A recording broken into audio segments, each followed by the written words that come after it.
This is Coogan Cassius for IFL TV, proudly sponsored by Everlast. Bit of a weird site. Why is it that you have a new sponsor every time? Every time you interview, it's one day it's Everlast, then it's something else, then it's something else. We're cleaning up the game, man. No, listen. But it's good. It's good that, you know what? That shows that you're doing your job right, man. If these sponsors are coming on board and want to be part of your thing, well done, man. We're still trying, mate. We're just still trying, you know? So if there's any sponsors out there, Coogan is the man. Yeah, delighted to be joined by, it's a bit weird, but now happily retired Amir Khan. Professional boxer. Yeah, I mean, look. Yeah, man, I mean, look, it's been a brilliant career. I never knew this day was ever going to come that I was going to retire from boxing. Honestly, like, one thing about boxing part of my life, man, it is my life. And I never ever thought that day's going to come where I'll know that I'll be that guy that not doing anything. Boxing was my life. Boxing was everything to me. And now to, like, walk away from that and that's it, it's done. Like, the chapter's closed now. Full stop, done. It's really weird, man. But kind of enjoying it as well because, you know, like, there's no pressure on me at all. You know, boxing been so kind to me. I made good money in the sport, financially secured myself, my family. I won the world titles I wanted to win, had the biggest fights and made a name. And also, like, you know, give the fights that they wanted. And, you know, the amount of messages I'm getting on social media, like, so many lovely people saying that maybe we didn't like you before, but we like you now. I mean, and thank you for giving us. You see, people remember you more when you retire. I think you get more respect when you retire than when you're an active fighter. But look, I just want to say a big thank you to everybody. And that's why I don't want to just go away and hide away. I wanted to do these interviews with everyone, yourself. And I said, so that way people get to hear from me, you know, how I feel after my retirement. Amir, between the morning after the Kell Brook fight up until you formally announced that retirement, what was going in your head? What were you thinking about? What was triggering through your mind about kind of the future for you? After the fight? In between the day after the fight and now. Oh, yeah. You know what? It was, you know, when you kind of had enough of something, I was like, I'm done with the sport, man. Like, I've achieved what I wanted to. I've done what I wanted to. Like, I don't want to do it. Never do want to do a training camp again. I never want to do a training camp again. I am done. Like, I kind of put it in my head and I was done. I just couldn't be bothered with the sport. You know, it was hard work, not only physically, but mentally. And you know what? One thing as well, which probably Kell Brook was so smart about, and I'm very professional about, like, he didn't have too many people around him. You see, I'm a nice guy. And I always have so many people around me. And, you know, I'm getting pulled left, right, and center on fight week. Whereas I hear that Kell was just relaxing in his room and chilling, you know. And credit to him because, you know why? There's me getting pulled left, right, center, talking about different topics with different people, mentally getting drained. Whereas Kell's there relaxing. And, you know, I think that's when it kind of hit me. I thought, you know what? I can't be doing this every time because it's only getting harder.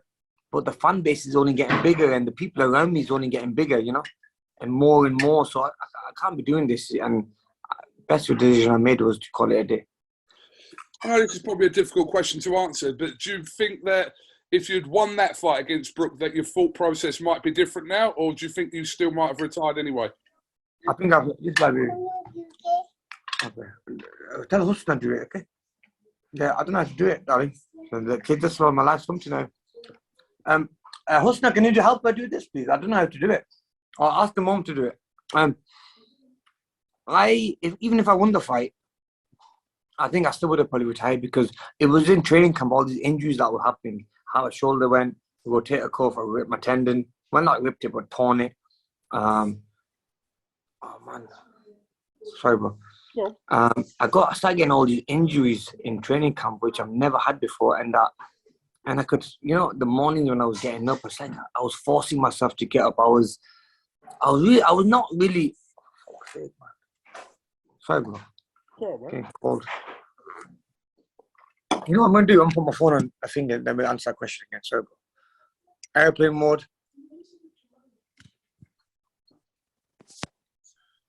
Are you still there? Yeah, I'm there. That's better. So, yeah, sorry, you can answer. So, for the Brook, okay, say if I won the Brook fight, I still probably would have called it a day. I could feel that the love for the sport wasn't there anymore. Like, I was getting all these aches and pains, like going in training camp. I started getting these small niggles, then later went bigger and bigger. Also, in sparring, I was getting caught with shots that normally I don't get caught with. My heart wasn't there. You know, when you've made enough money in the game and you've done so well and you won the titles in boxing, it's so hard to motivate yourself, especially when you're getting older and you've seen your kids grow up. That's why I have a lot of credit for people like Canelo and the other fighters like Triple G as well and Crawford, who have everything, the money, everything, but they're still active, you know? Because look, I've been one of the lucky ones in the sport where I've made a ton of money, you know, in the sport, like going to America, fighting over there and being under different promoters. And financially, I've been quite lucky. But look, I've enjoyed every minute of it. But like I said, it was that time after the fight, I knew that it was over for me. I just didn't have that love left. I could have been greedy and said, yeah, I'll fight on again, because look, getting a big fight again is it's not hard. You know, getting a couple of $1 million again or £1 million again. Say if I went and said, I'll take the Conor Benn fight. I'm still making a couple of million quid there. But I just didn't have it in me. I was just done with the sport. Well, when you were at the Conor Benn fight and there was a moment, it seemed like you reluctantly kind of got in the ring as well. It didn't seem like you really wanted to kind of get in the ring after Conor Benn's fight. But when you got in the ring there, had you already made up your mind that you were a retired fighter and you were kind of just maybe going through the motions of it? I understand what Conor Benn was trying to do. He was trying to get you in to see if there was a possibility of you two fighting. But had you already made up your mind that you were kind of done at that point? Yeah. Yeah. I already made my mind up. Before I even came to that event, I went there as a fan. Yeah. As a boxing fan, go there, enjoy the boxing night. Because normally I get, and it was only like a week or something away after my fight. So I thought, let me go and see that same arena I was in and kind of just enjoy it, you know, because I never go ringside. I never really, I hardly go to a lot of boxing events. So I thought, let me start doing this now. Let me start becoming a fan of boxing. But then Eddie come over and he said hello to me. He was very respectful. He got in the ring, and then obviously after the fight, I watched Ben had a spectacular win. And then they called me in the ring. And obviously I knew then, it hit me kind of, I've been in the business a very long time. I was like, you know, this is going to be a bit of a laugh. And then look, I played along with it. I went inside and I said, look, the fight can happen. But, you know, I'll rather support Conor and be on his side and be behind him, going on winning other world titles. You know, I've done my bit. I think my time's done now. It's the next generation, which is Conor and others. But he was really nothing but respectful.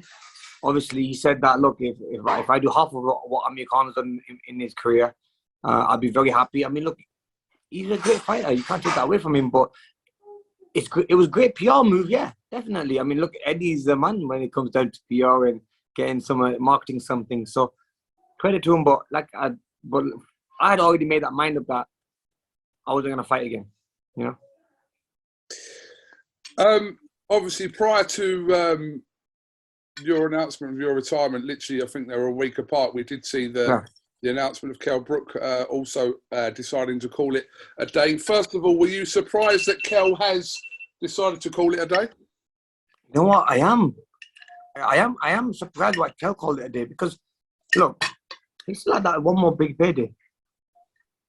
I mean, look, we both have paydays, but Kell, obviously, no disrespect, but he's not had that many paydays as I've had in the sport boxing, you know. But this would have been a good opportunity for him to make a massive payday somewhere else. I'm quite surprised he didn't. He did not go for it. But look, maybe he's happy with what he's got, his content, and like I read on one of the articles, like his biggest dream, more than the finances side of boxing, was to beat Amir Khan. And look, he went in there and did it. And but look, he's happy, he's content. That's the main thing. But he did have opportunities, probably, I'm guessing, after the fight to take another big one, and he could have had a bigger one. Amir, can you just clear up what happened after the fight in terms of the rematch? There was a lot of stories and rumours going around about activated rematch clauses and reasons why things were happening. What was the situation regarding the rematch? Was that ever going to happen? Yeah, it could have. Yeah. Look, it could have happened. So basically what happened was there's a rematch clause in there. If Cal beats me, it's a full 50-50 split on the fight. And I activated it. I think Cal kind of, yeah. I mean, look, the ball was in his court anyway. So it was up to me to activate it, which I did. But obviously when he retired, me having the injuries I've got, I said, you know what, we might as well just call it a day. But yeah, there was a rematch clause in there. And the first fight might have been like 70-30 on, or 60-40 on me. But then the next one, if he had won, the rematch clause was a 50-50 split in the middle. Is there a regret from your side that this fight hadn't happened years ago now that it has happened and it didn't go your way? Is there a regret that, I'm not saying, listen, you both were kind of at the ends of your career, but I'm saying like 6 years ago when you both were more in your prime, possibly 5 years ago, 4 years ago, whenever. Is there a regret that this fight didn't happen then? Yeah, there's a regret there why it did happen. And it could have happened then. It might have been a different story then. But look, it would have been more exciting. But and at the time, we were both world champions. I was fighting the likes of like Alexander and them guys, whereas Brook was fighting the likes of Golovkin and other Spence and them guys. So yeah, man, I mean, it would have been a massive fight then as well. But look, regardless, I think, look, it was a big fight. I mean, show the crowd. I'm not walked out of a fight with that much noise and hype apart from the Canelo fight. I think they're the only two fights I've ever walked out for. Damn, this is big. And like in the Canelo fight, I think 70% must have been all his fans. Here, 70% must have been all my fans in Manchester against Kelso. But look, what an experience it was, honestly. It's full sold out arena, tickets sold out in hours. Everyone was talking about it throughout the whole of Manchester. There's talk about this fight happening. And I'm glad that I managed to have my last fight in Manchester, in my hometown, where the place where I won my first world title, and it's not far from Bolton. So, yeah, I'm glad I did that. When we look across your kind of 17-year career as a professional, and look at not just the recent fights you had, more recent, but the earlier fights, the earlier risks you took in your career, especially after suffering that defeat. Prescott, Prescott, Breeze Prescott. But you fought Marcos Maidana. How many years ago was that you fought Maidana? And you were taking kind of these risk fights very kind of early on in your career, wasn't it? But 12 years ago, I was taking the biggest fights. 12 years ago, look. That was in 2010. I became world champion in 2008. You know what I mean? So since then, I've been taking the top fights from Katanlik, then to Malinaji, Zab Judah, Maidana. I mean, I've had some great... And this was like 10, 12 years ago. And I'm still fighting at the top level of boxing, even 10, 12 years ago. Yeah, when I first had my fight against a world-class fighter. So, yeah, man, I mean, I've been in the game a very long time. And you know what makes me more happy than anything is, look, I'm working at the sport, content, happy, physically and mentally okay. I had no problem with me. And I've got a great family and I've had fun doing it all as well. It's not been hard. It's not been like sad or upsetting. It's been fun going through all this I've been through. Do you believe that you've been given the correct credit for your achievements in the ring? Do you think the correct praise and credit? I mean, so, yeah. It's been okay. It's been fine. Look, you're always going to have people who like you, who don't like you.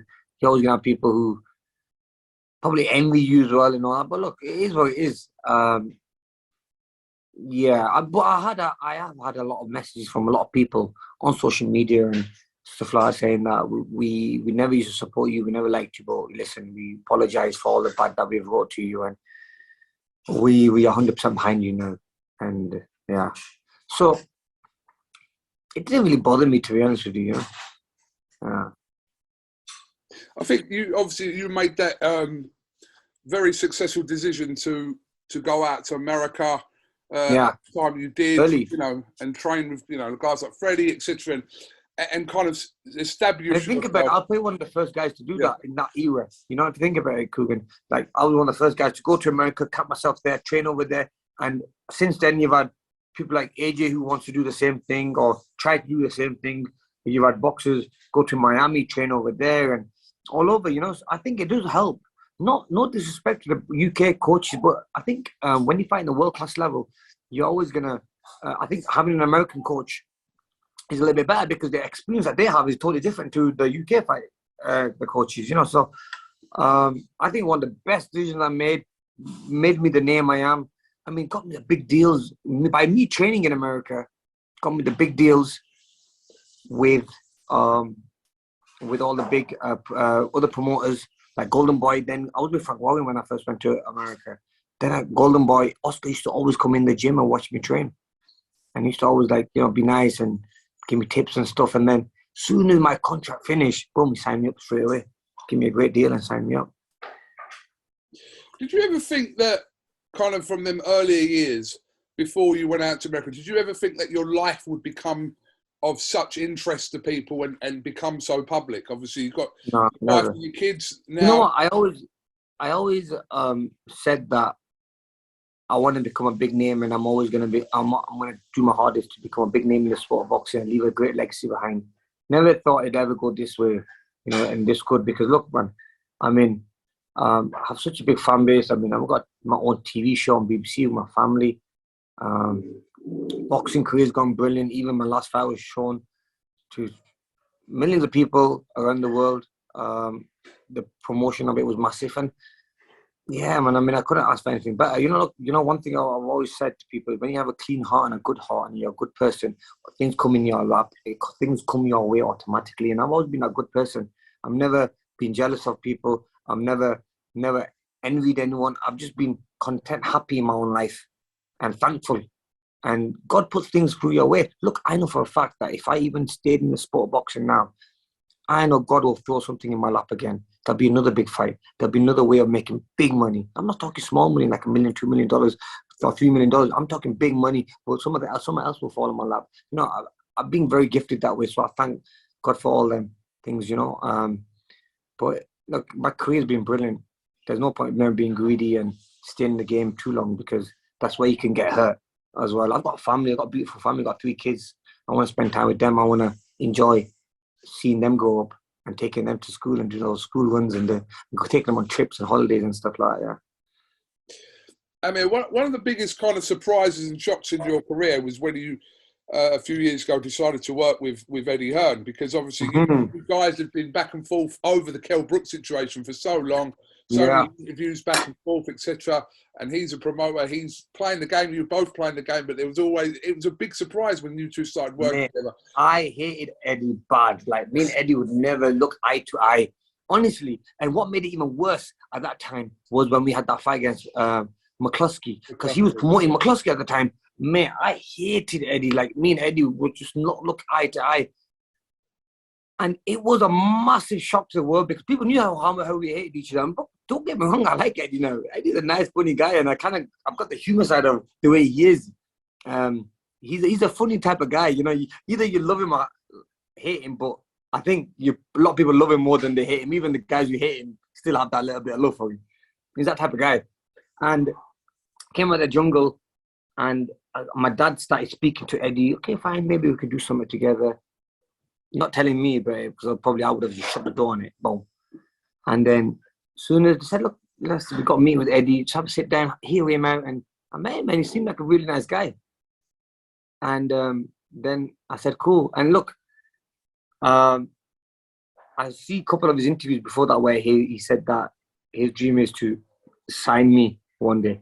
So, and look, he went in there and did it. And obviously gave me such a great deal. I was back on Sky again, and it was brilliant to work with him, honestly. Like, and even though I had one fight left with Eddie, I did 2 fights with him, with Greco and Vargas. The third fight I had with him, was the third fight. I should have been Brook at that time, which probably would have been decent, you know. But I went and fought Terence Crawford in America instead. So I paid Eddie to release me for that fight, and I paid him a good lump sum. Paid him a lot of money, and that's what I mean. Eddie have always kept it cool, because at the end of the day, even when I left him just for that one fight, I paid him well. I paid him and said, you know what, thank you very much for all your services and rebuilding me back up again. So I've always been that fair type of guy, you know. I could have been like, nah, I'm not paying you. I walked around like, I'm going to go do this, you know.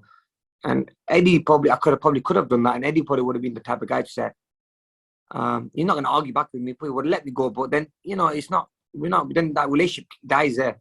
But I want to always have that long-term relationship with Eddie and everyone else. Because look, there's a life after boxing as well. Promoting, doing events and stuff like that. And look, you keep it cool there. And that's the type of person I am. I've always been a nice type of person with everyone. Don't hold any grudges or anything like that, yeah. Well, which trainer of yours, might be a difficult question to answer, but which trainer of yours as a professional made the most impact on your career? Probably Freddie Roach. You know, I've been to America. First, when I got there, I got with Freddie. I got my name, because Freddie at that time was one of the biggest names in boxing, coaches in boxing. Then he had Manny Pacquiao, myself, Chavez Jr. He had so many great fighters. Then he had a lot of the MMA fighters coming there as well. I've become one world title with him. I mean, Freddie, yeah, I have to say, was a big help in my career, me going to America. Yeah. Who was the best opponent as a professional that you faced? I played Terence Crawford. He was making me miss by inches, and I remember when I fought in them punches. More so than Canelo? Yeah, 100%. See, Canelo, I was doing well enough. I was hitting him, I was catching him. But with Crawford, I just couldn't settle. Like, his distance and movement was... and I sparred with him just recently in training camp with Terence. And I did really well against him because obviously you start changing your style a little bit. And we had a really good spar. But honestly, Terence, look, think about it as well. To spar someone you fought as well, Terence was cool with that, and obviously helped me out, and he got caught with shots, I got caught with shots, but, you know, helping each other, that's what it's all about, and credit to Terence for doing that. But it was, but yeah, that must have been the hardest fight I've had. I mean, yeah, he just made me miss. I mean, not because he was hitting me hard, or he was just catching me shots I was not seeing. And they were hard shots, but they were small shots. They were just like taps, and it frustrating me a little bit, you know, by not getting to him. And every time I move that a bit forward, he makes that distance, makes me miss by an inch, and he just counting me. And I'm like, oh. He fought me on my own game. I didn't think it was around then when it kind of hit me that maybe I'm not as quick or as skillful as I used to be, you know. Maybe I am getting that bit older now, because look, even though we same age, me and Terence and me and Brook are same age, I think with what I've gone through mentally in my career, with what I've done physically in my career, the amount of fights and the tough training camps and everything else, and the pressure I've had on my life, you know, it takes toll. Who's the hardest puncher you was in the ring with, you know, as a professional? Probably Canelo by far. Hit so hard, yeah. I remember, like, you know, even a couple of body shots, like I had marks all over my body, like even, you know, from just a body shot that he hit me with, and had a big mark over here. I mean, that's how hard he was hitting, you know, that he was leaving marks behind, and not just marks, like bruising, like it was crazy. There was another guy, and that's another guy who's so, you know, such a nice guy. So, you know, it's funny because these guys are fought, like Canelo and Crawford, like they also must look up to me, because look, bro, like they've got a big picture of me. So they both have, because there's one picture of me on the wall of Terence's front room, and there's another picture of me with Canelo in Canelo's front room. I mean, it's crazy, you know what I mean? Like in the face-off pictures and stuff like that. And I'm like, damn, that's like crazy. So you must see that and think of me, you know what I'm saying? So they must have some sort of respect to have a picture of me, because look, they fought so many great fighters. And it's just nice that, you know, it's a nice feeling. Because when I was watching 24/7 and I was watching like the behind the scenes of like, training camp and all that, the documentaries. I see my picture there on the wall. I'm thinking, wow, check that, that's respect. There was a big part of your career, Amir, where you chased that big fight with Floyd Mayweather. I know you was out in Dubai with Mayweather recently, but do you regret spending so long chasing that fight and kind of possibly putting off other fights while you were chasing Floyd for that long? You know what? Yeah. But sometimes things happen for a reason in life. Maybe that's why I've had such a long career. Maybe it just. I think it was just planned to be like that. It was just destined to be like that. It was not going to happen. Obviously, but Floyd has a lot of respect for me. I mean, look, Floyd's a legend in the game. Obviously, I wanted to fight. I wanted to fight the legend. I wanted to fight him. Somehow beat him. I was at the peak of my career when we was talking about that fight. But it just never happened. Same with Manny Pacquiao. These things never happen. But think about it, bro. Like, these are the best pound-for-pound fighters in the world now. For your name to be amongst those. Now, looking back at it now, as I'm a retired fighter now, like, when I look back and think, wow, like, my name was always circulating around the top fighters in the world. Look, but who are you name top pound-for-pound fighters? Floyd Mayweather, my name was always circulated. Manny Pacquiao, my name was always circulated. Terence Crawford, I fought him and circulated around. Canelo, same again. I mean, look, bro, like, God's been kind, and like, when I look back at my career, I am happy with it. It's been brilliant, man. I mean, to be circulated with the best of the best, not only the world champions, like, you get good world champion, but the best, like, pound for pound. That shows, like, I've been in with the best, and my name's been circulated the right way in the sport, and which I wanted it all my life. I mean, how would you describe in those years as a professional? We know somebody who you're very business minded as well. You've done kind of a lot of stuff kind of away from boxing to do with business, but with the sport of boxing, the business side of boxing, what's the one thing you learned in that's more valuable than anything else? The business side of boxing. What in that did you learn in that? The business side of boxing is have control. Honestly, because look, how can you not be a boss outside the ring and have control of your life or your money when you have to go in a ring and you have to be a boss and you beat someone up, and you can't live two lives by not being a boss outside and being a boss in the ring. How can you do that? You have to be a boss all the time, and when I did that, obviously, I think I've become a better person, but maybe it happened a little bit late in my career where I was already done from the sport boxing. I'd probably gone past my best of my career, but in my career, I went past my peak. But I learned later. But look, this is some advice for younger fighters out there: is take control of your career. Don't let other people, like managers and family people, take control. Because look, it's good to have them in control, yeah, but your final say has to be you. You have to know what's going on from A to Z. There's no point you saying that, oh yeah, they're doing everything for me. Yeah, that's what I should say. Oh, everything's getting done for me. Everything's wicked. Yeah, it's getting done for me. I'm chilling. But really, you don't know what's happening. You need to know, or have someone like your wife or someone like that looking over it. Because look, people are not gonna like my wife because people are not gonna like my wife because at the end of the day, she cares for me. She makes sure that every penny goes where it needs to go. And I'm the one who's sweating. Yeah, I'm the one who's taking the punches. So she cares for me. She's the one who's doing everything for me behind the scenes, making sure that I'm getting paid. I'm not spending money doing this, doing that. It might be pennies. It might be like a couple of £100, but still, it makes a massive difference because at the end of the day, when the hundreds then go to thousands and thousands then go to tens of thousands and the millions. I mean, you need to have a good team around you. So this is some great advice for young fighters. Have a good team, but have control. That is everything. Like, you need to know everything, all transactions, what's going where, what taxes you're paying, everything. Yeah, I mean, that was something quite evident that we saw during your career, that what you're saying there now kind of relates to what we kind of saw from an outside perspective, that you were someone that took charge of all those things and had the right people around you at the right times to kind of deal with things. Because at the end of the day, you are still the fighter, and, there are, that is your main job, but then to look after those other interests is that's very why important. I thank my wife for being involved so hard, making sure that she covered everything for me. The Saudi fight was done. The fight with Crawford was done. The fight with Kell, she done everything.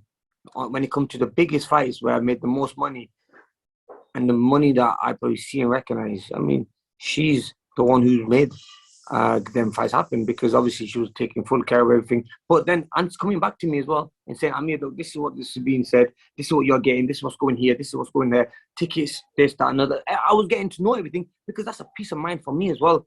Otherwise, if someone doesn't tell you, like, oh yeah, you don't know, you're thinking, how much tickets did they get? Oh, I bet they're selling the ticket and keeping the money. Little things like that. And I don't ever want to be thinking like that, because you know what? I have been done over really hard in my life. But look, like I said, God's the best.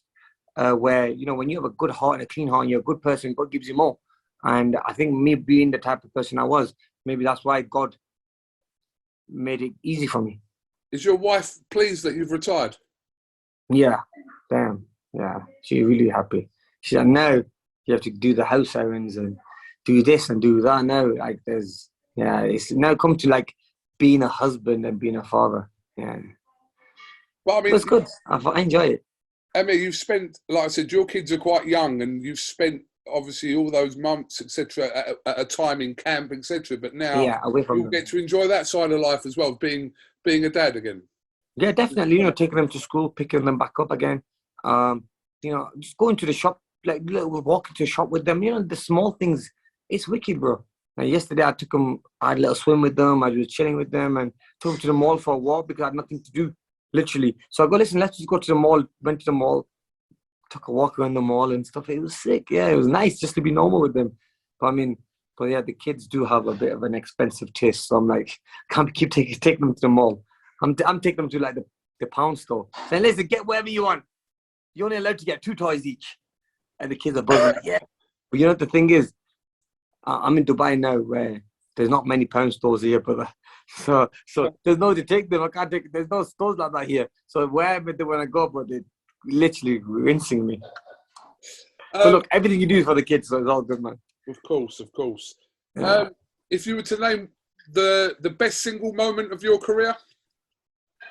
The best single moment of my career was when I turned professional.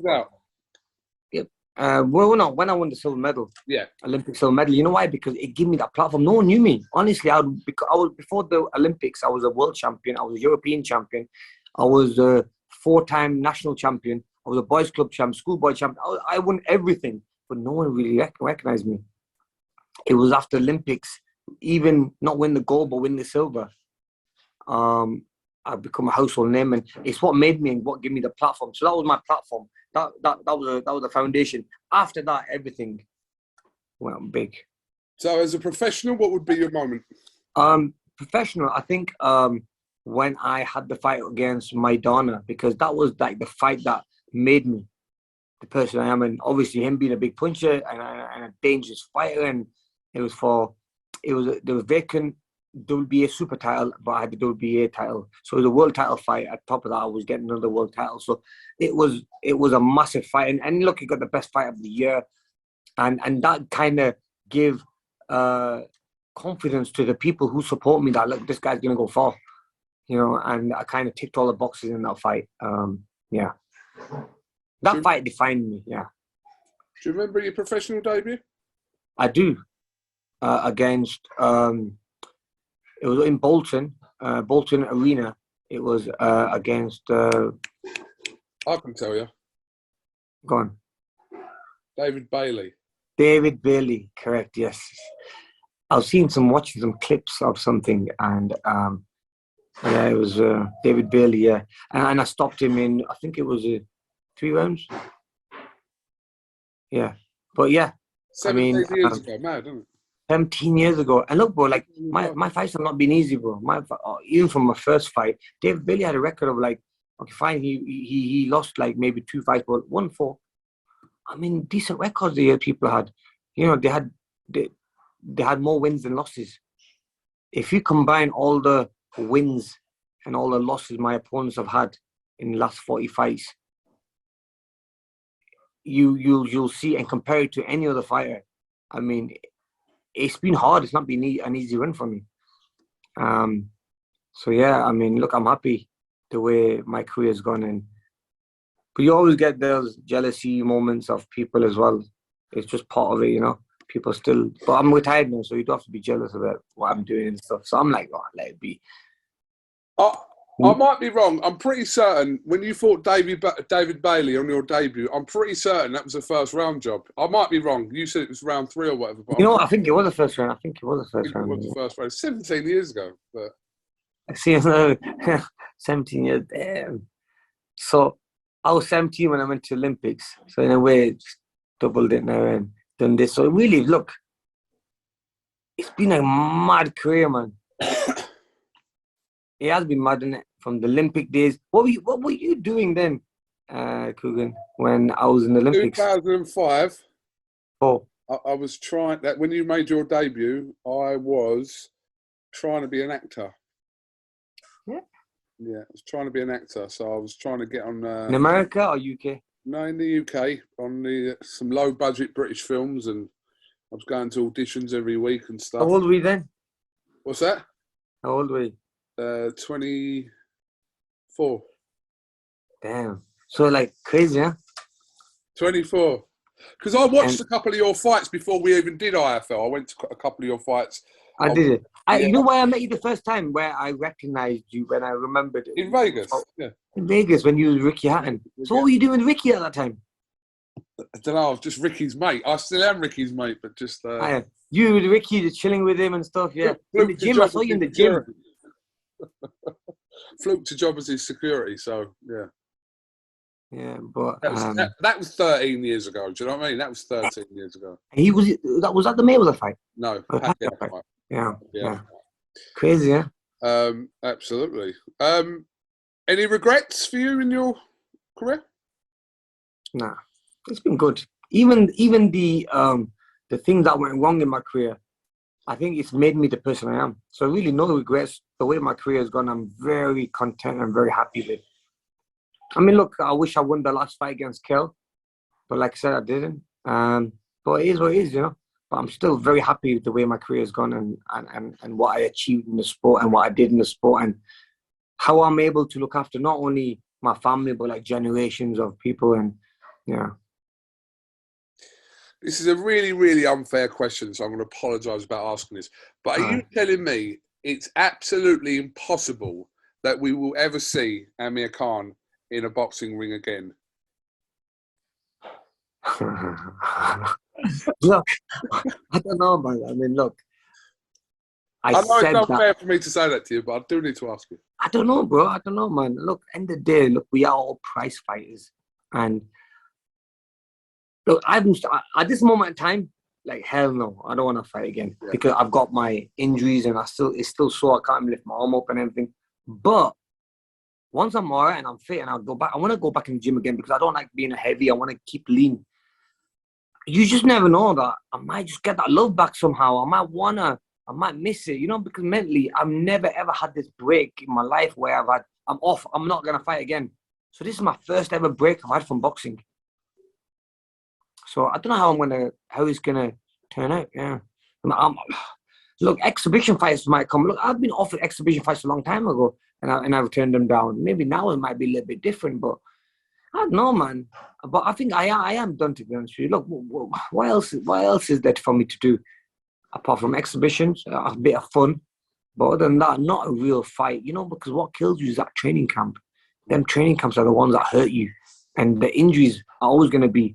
And the more older I'm getting, and the longer I'm taking out the ring, when I go back into active, and when I do go back active and I start training again, that's where injuries happen. Now, that's what the biggest downfall was, injuries. Yeah, I mean, I don't want to get hurt as well. Imagine, Coogan, like, I've got family now, and you know, I don't want to get hurt badly from something. Look, you know, another thing I always remember is when Roy Jones came back after such a long layoff, and he retired and came back. And he got beat by like a legend he was. I think in a way he kind of maybe ruined his career by coming back and getting beat by nobodies who he would have smashed when he was at his peak. Even though maybe he makes good money doing them, but even though I don't recognize them fights because it wasn't the same Roy Jones that we know. But still, you know, it's it's hard to see. Well, Ricky's doing an exhibition, isn't he? I heard against Barrera. Against Barrera on the. But that's not bad. You know why that's okay? You know why that's okay? Because they both retired around the same time. They both are similar weights. So it's not that bad. That's not a bad fight because they've both been out the ring for a long time and they both retired around about the same time. So yeah, that's fine. Is that true? How many rounds is that fight going to be? Do you know what? I don't know all the rules around it. Obviously, I know it's happening. I know when it is, but I don't actually know if it's 3 rounds, what they're doing, 3-2s. I don't. Do you know when it is? 2nd of July. Are you going to go? Yeah. Are you going to go? I'm sure you'll be at that as well. Yeah, 100%. I'll be there, man. Yeah. Would you fight Carl Froch in an exhibition? I think it's too big, really. You fought big men before. It was half a joke as well, because obviously you two have had your things over the years. Yeah. It was half a bit of a joke. You know what, bro? To be honest with you, look, like, he's a fighter, and I'd like to one day shake his hand and just, like, say what the problem is. Like, I got nothing against the guy, man. I think, look, he's a great fighter. He has some great fights. I've never disrespected him. I think he's a brilliant fighter, but I don't know why he's always had it in for me. I mean, look, blatantly he shows in it. Come on, Coogan. Don't you think? I've noticed there's a thing going on. But I've not said nothing to him. Say, of course, everyone's in it. Obviously, my wife ever said something about it because he kept saying it. So my wife said, "Wait a minute, like, come on, don't stop picking on him." And you know, but look, I'm a man at the end of it. You know, what I mean, I'm not gonna say, "Oh, don't pick on me," whatever. But as men, if there is a problem there, you know, you need to speak about it. What, doesn't like me or whatnot? Like, what is the problem? Like, I got nothing against the guy. You know, I think he's a great fighter and he's brilliant. Okay, well, moving on. What do you think it is? What do you think it is, man? I don't listen. I'll be honest with you. I don't know. Have you never asked him? We've interviewed Carl a few times. There's always been a few things there. There's a little bit of an underlying thing I've noticed there, but I suppose I don't know. Next time I'm round, you know when Klitschko and Fury fought in Germany, I was working alongside him on Sky. Yeah, everything was cool. That was 2015, I think, or 15. Yeah, everything was cool. I mean, since then, I don't think anything's ever come out or said it. I've not said anything about him, but I don't know. It's a bit weird, that one. Off the back of this, next time I'll see Carl Froch, I'm going to ask him. I'll ask him. Yeah, but tell him, there's no beef there, brother. There's no beef there. Is there a possibility that you go into kind of, we know you stepped in and out of kind of reality shows, we know you was on the Jungle and you're doing your Meet the Khans, etc. Are you going to continue that line? Yeah, I'm going to definitely continue that. Yeah, fun. Look, it's fun and I think it's great PR. People get to see the real side of you. I enjoy stuff like that. So yeah, 100%. I'll keep continuing that, yeah. I've got to say, that time you was on the Jungle, you were so like unintentionally funny. You didn't even realise you was being funny, but you watching you on that was hilarious. The whole thing. You know me, I'm just that's me, but that's how I live every day. People meet me and say, "Damn, but you're so funny." Like, it's so funny how like you know what I mean. But I mean, I'm just a chill person. I'm always been like a very calm, chill. And I think in the Jungle that kind of showed the real Amir Khan, and it was fun, yeah. So I will definitely continue doing shows like that. Different type of shows and stuff. But yeah, why not? I mean, look, at the end of the day, bro, it's fun and I enjoy it. So why not? Yeah, and I'm sure you would have done a lot more stuff, but you was obviously in camps and you were fighting, which is your main thing. Correct. Now you've got time. Exactly. But now I'm free now, so there'll be a lot more coming up. I'm getting loads of requests at the moment, so I've just left it to my team to kind of go through and pick and choose and then send them to me. I'll go through them and see if I want to do them or not. Okay, well, listen, I appreciate your time. Thank you, bro. I know, listen, we're going to... It was a pleasure speaking to you, bro. I'm in the UK next week anyway, so we'll have a catch-up. I'll give you a call. No problem. I'll be around anyway, so good catching Appreciate up. It, bro. And, congratulations on a fantastic career and happy retirement, Amir. Oh, thank you, bro. Thank you, Coogan, and I hope to see you soon, yeah? Top man. Thank you very much. Yeah, bro. Take care. God bless. Bye-bye. Welcome, Team Everlast, to the Team Everlast Fitness app.